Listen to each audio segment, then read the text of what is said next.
En la presencia del Señor con gratitud y alza tu voz con jubileo. El texto dice, en Éxodo capítulo 5, cuando Moisés y Aarón entraron a la presencia del faraón y le dijeron, Jehová, el Dios de Israel, dice así, deja ir a mi pueblo a celebrarme fiesta en el desierto. Y Faraón respondió, ¿quién es Jehová para que yo oiga su voz y deje ir a Israel? Yo no conozco a Jehová, ni tampoco dejaré ir a Israel. ¿Corazón blando o corazón duro? Claramente, un corazón duro. Este hombre ya está resistiendo a Dios. Esto es antes que el texto dice algo acerca de Dios, que Dios le endureciera. Este hombre ya estaba duro. No estaba blando de corazón, sino que estaba resistiendo a Dios desde la primera palabra que Moisés y Aarón le hablaron. En nombre de Dios, Jehová Dios dice, deja ir a mi pueblo. Y Faraón dice, ¿quién es ese? No lo conozco, no haré lo que dices tú. Luego en el capítulo 7, comenzando en el versículo 13, la Biblia dice, esto nuevamente es cuando están delante de él, y el texto dice, y el corazón de Faraón se endureció, y no los escuchó, como Jehová lo había dicho.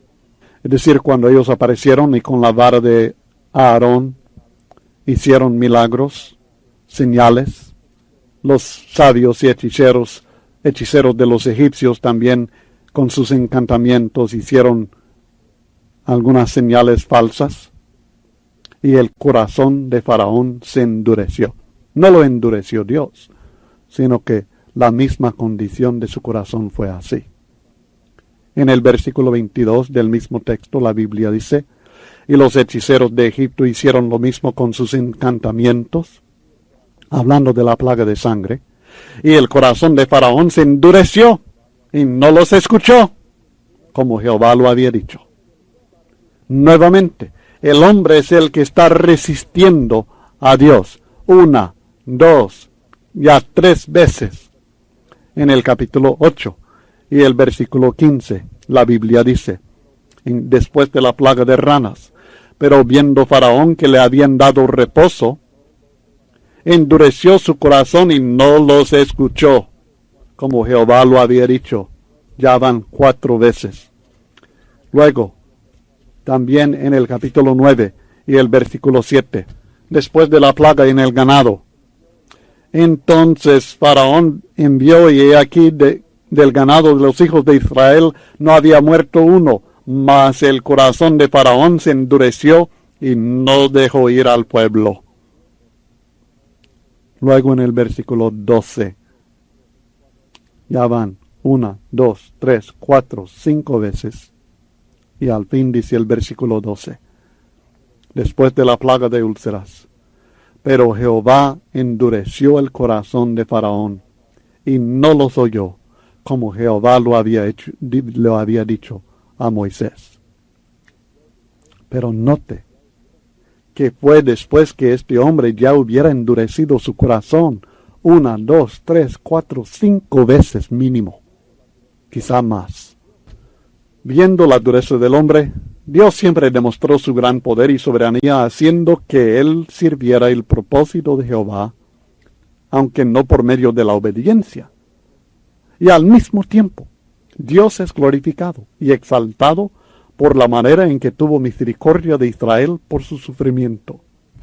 Pero nótenlo, antes que Dios endureciera el corazón del faraón, el faraón ya había endurecido su propio corazón contra Dios.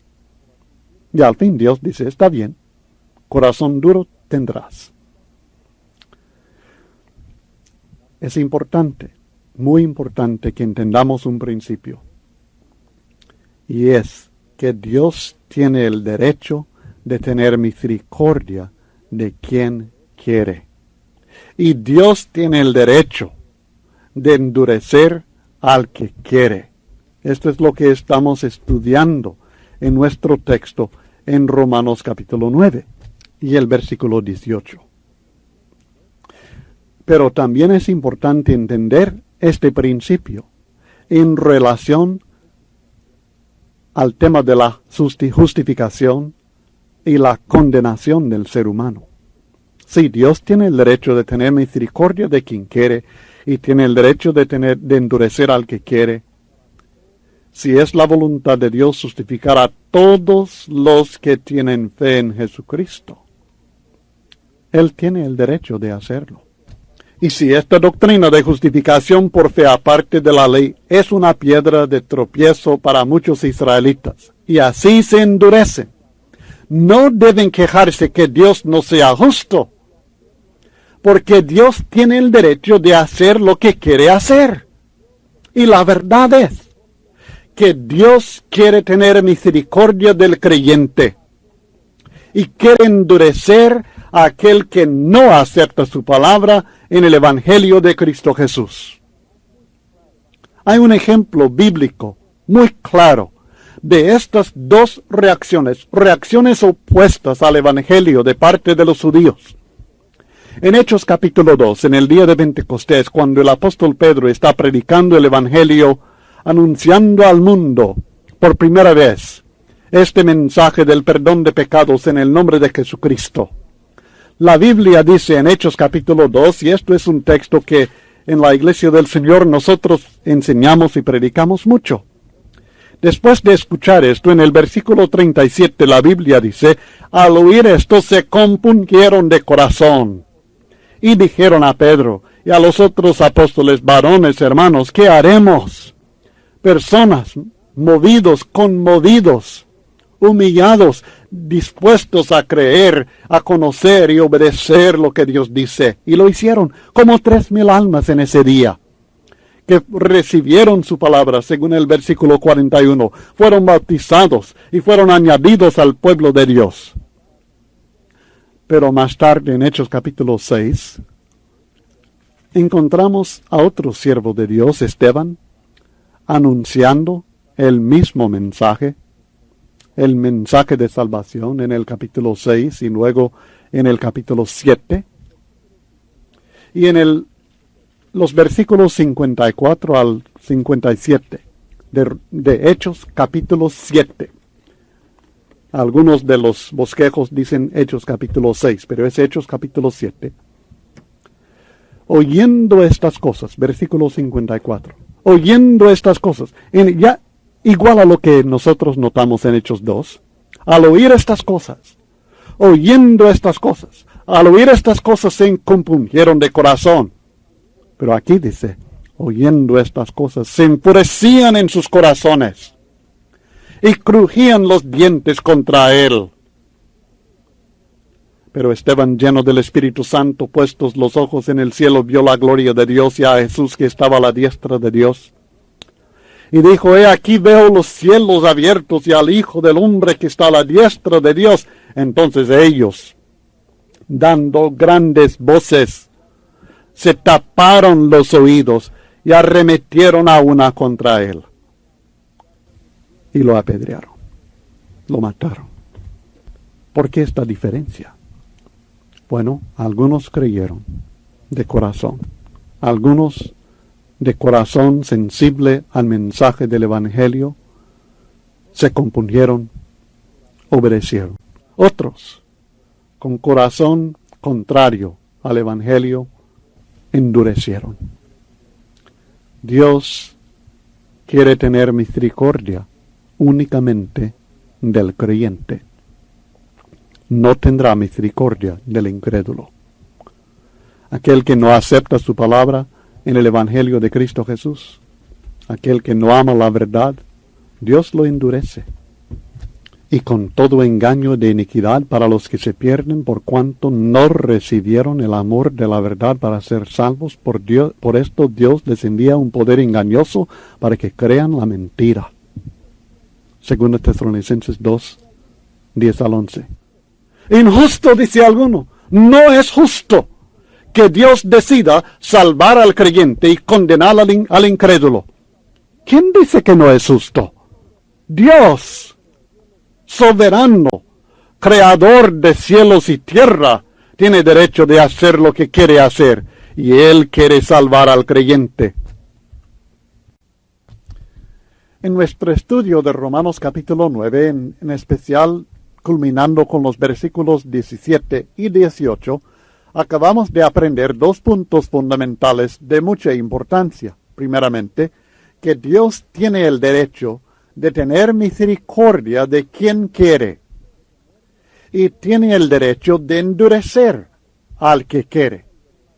Pero luego aprendimos que la verdad es que Dios quiere tener misericordia del creyente y quiere endurecer a aquel que no acepta su palabra en el Evangelio de Cristo Jesús. Dios quiere que todos seamos creyentes. Él quiere tener misericordia de todos, pero limita su misericordia a aquellos que creen en Cristo Jesús. Pero luego en el versículo 19 comenzando, encontramos que según el criterio humano, Dios parece ser injusto porque inculpa. El texto dice, pero me dirás, ¿por qué? Pues inculpa. Porque ¿quién ha resistido a su voluntad? Es decir, ¿cómo puede Dios inculpar de pecado? Porque nadie puede resistir lo que Él quiere. Mas antes, oh hombre, ¿quién eres tú para que alterques con Dios? Dirá el vaso de barro al que lo formó, ¿por qué me has hecho así? ¿O no tiene potestad el alfarero sobre el barro para hacer de la misma masa un vaso para honra y otro para deshonra?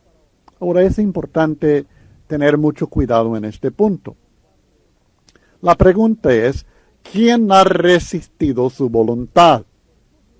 La experiencia nos enseña que muchos individuos resisten la voluntad de Dios.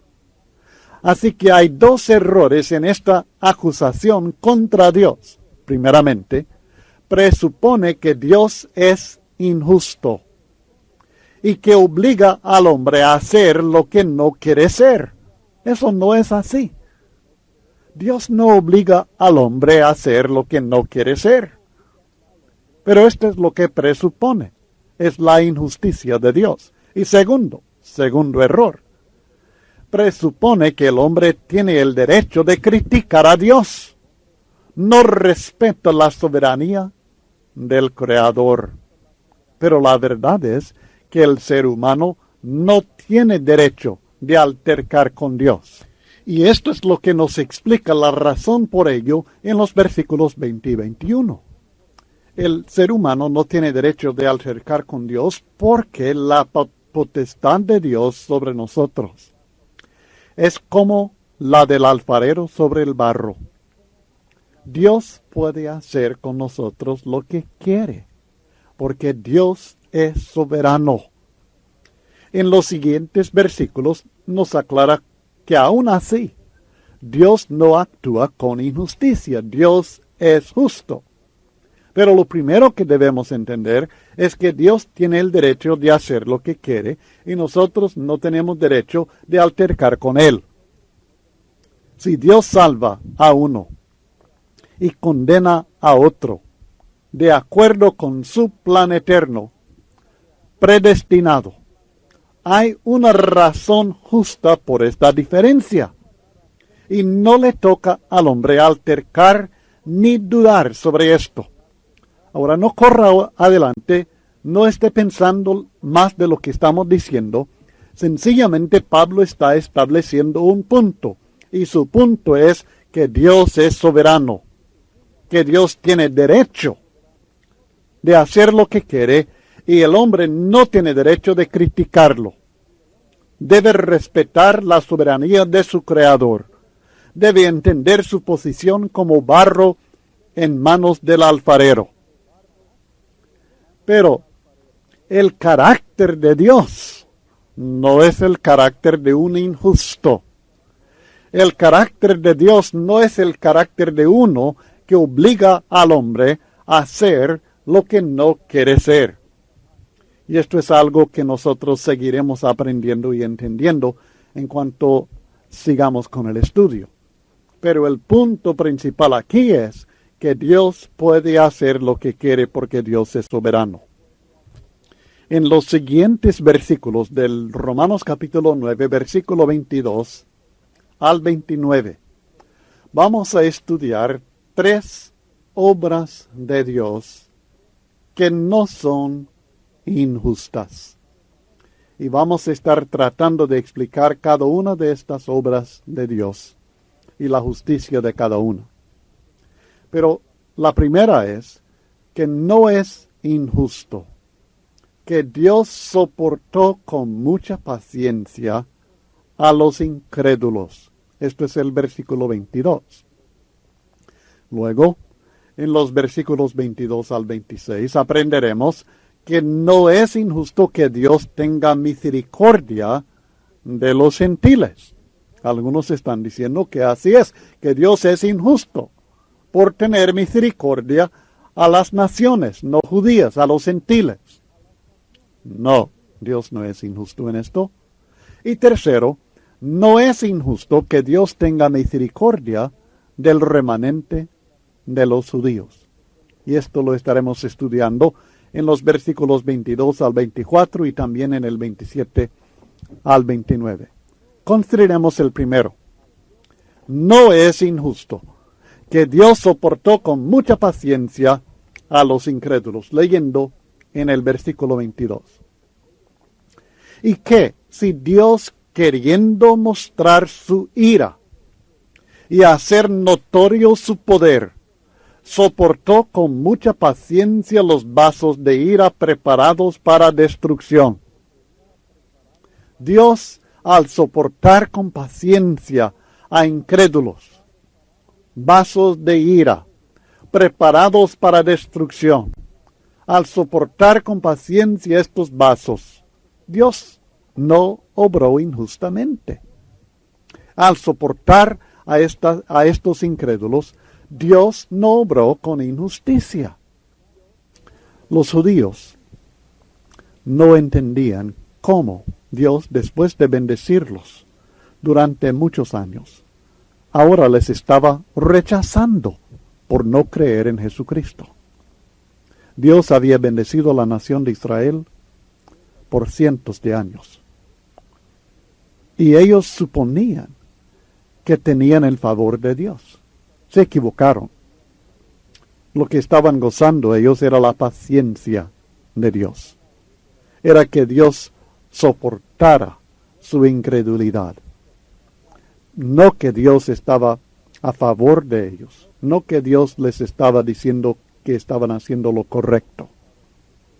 Así que este texto explica que esto siempre ha sido el plan de Dios.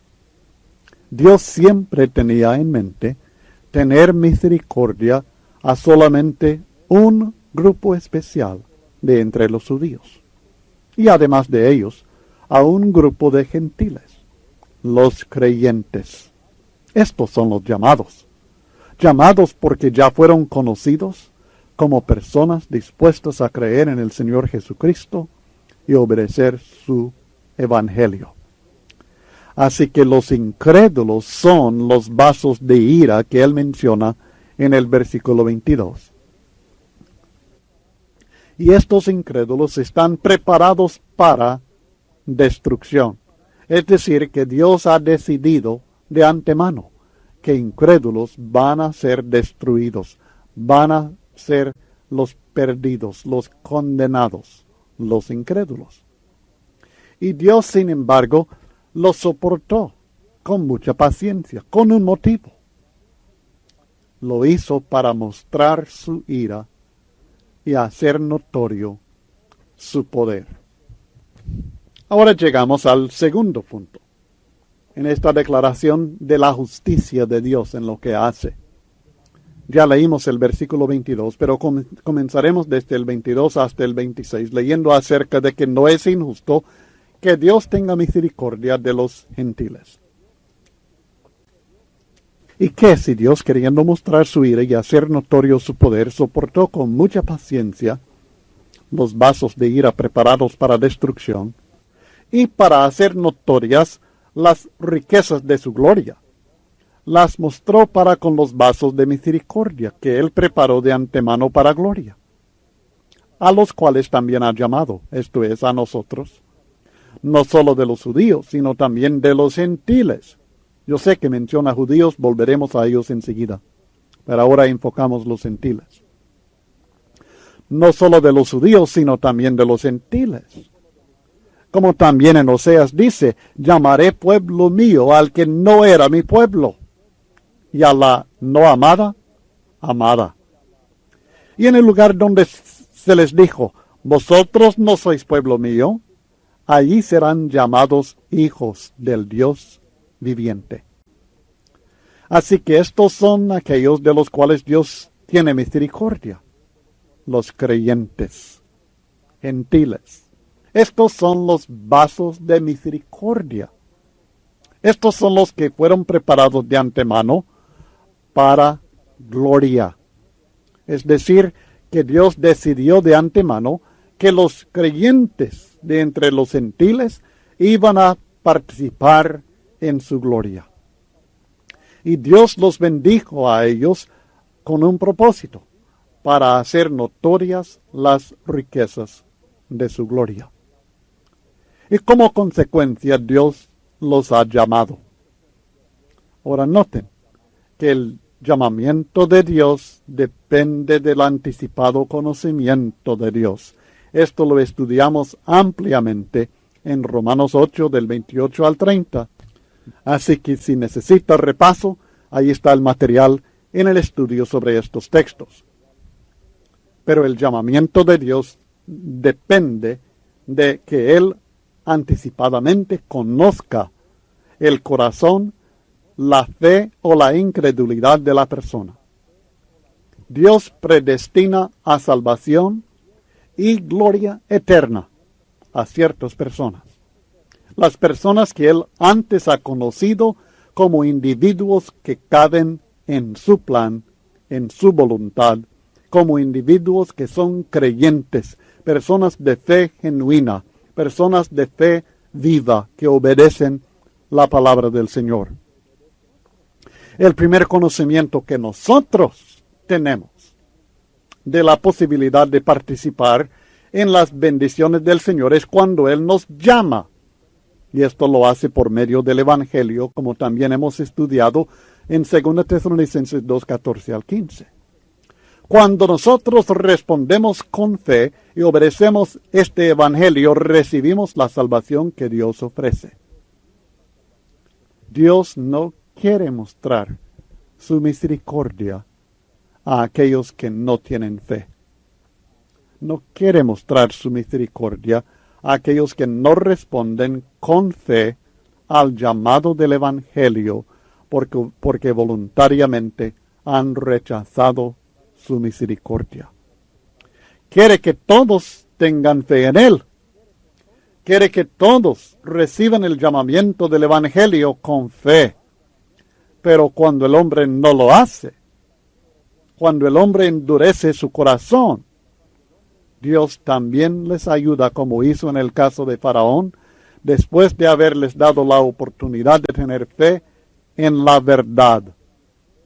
Y esto también ya lo notamos en 2 Tesalonicenses 2, 11 al 12, por cuanto no amaron la verdad, no creyeron la verdad, les envía poder engañoso para que crean la mentira.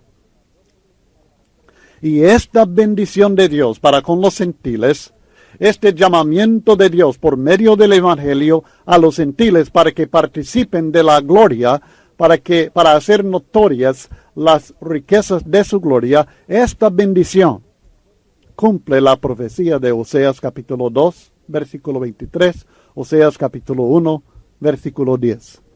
Estas profecías, y las vamos a leer nuevamente, estas profecías se refieren a los gentiles que son creyentes. Note nuevamente el versículo 24, a los cuales también ha llamado, hablando de los vasos de misericordia que Él preparó de antemano para gloria. A estos Dios los llamó. Esto es a nosotros, dice el texto, no solo de los judíos, sino también de los gentiles. Los gentiles que fueron llamados por el Evangelio de Cristo, destinados a gloria, preparados de antemano para gloria, que son los vasos de misericordia. De estos dice, como también en Oseas dice, en el versículo 25. El versículo 25 cita de la profecía de Oseas textos que hablan de gentiles incluidos en el plan de Dios, de gentiles llamados por el Evangelio a participar de la gloria celestial. Como también en Oseas dice, llamaré pueblo mío al que no era mi pueblo. Está hablando de gentiles, creyentes. Y a la no amada, amada. Está hablando de gentiles, creyentes. Y en el lugar donde se les dijo, vosotros no sois pueblo mío, ahí serán llamados hijos del Dios viviente. Está hablando de gentiles que reciben el llamado de Dios por medio del Evangelio y que con fe obedecen. Estos son los objetos de estas profecías de Oseas. Así que no es injusto que Dios soportó con mucha paciencia a los incrédulos y últimamente los rechazó. No es injusto que Dios ahora tenga misericordia de los gentiles, porque esto era parte de su plan siempre. Y no es injusto ahora que Dios tenga misericordia del remanente de los judíos. Y estos son abarcados en los versículos 22 al 24 que acabamos de estudiar, y también en el 27 al 29. También Isaías clama tocante a Israel. Ya no los gentiles, sino Israel, el pueblo de Dios. Si fuere el número de los hijos de Israel como la arena del mar, tan solo el remanente será salvo de Israel. Porque el Señor ejecutará su sentencia sobre la tierra en justicia y con prontitud, y como antes dijo Isaías, si el Señor de los ejércitos no nos hubiera dejado descendencia, como Sodoma habríamos venido a ser, y a Gomorra seríamos semejantes. Hablando del remanente de los judíos creyentes. Ellos también son los vasos de misericordia. Los vasos de misericordia son los creyentes gentiles y judíos. Ellos también fueron preparados de antemano para gloria. Ellos también fueron llamados en base al anticipado conocimiento de Dios por medio del Evangelio de Cristo a la gloria. Ellos son el remanente que será salvo, profetizado por Isaías en Isaías capítulo 10, como acabamos de leer. Son hijos de Israel, judíos en cuanto a la carne. Note el 27. También Isaías clama tocante a Israel, si fuere el número de los hijos de Israel, como la arena del mar. Pero los escogidos, los llamados, los que reciben la misericordia, los vasos de misericordia, los preparados para gloria de entre el pueblo de Israel, de entre la nación, son solamente una pequeña porción, un remanente del número completo de los judíos. Dios, en algunos casos, ha destruido por completo a algunos pueblos. Ejemplos que él presenta en su profecía, Sodoma, Gomorra. Pero no ha hecho así con la nación de Israel. Aunque la ha juzgado en varias ocasiones y de diferentes maneras, siempre dejó descendencia. Siempre guardó un remanente. Estamos usando las palabras de la profecía de Isaías. Dejó descendencia, guardó remanente. Por medio del mismo evangelio, muchos hijos de Israel cayeron bajo la sentencia de la condenación de Dios y sufren la ira del Creador porque no creyeron. Pero nuevamente, Dios salvará al remanente, es decir, aquellos que creen en Jesucristo.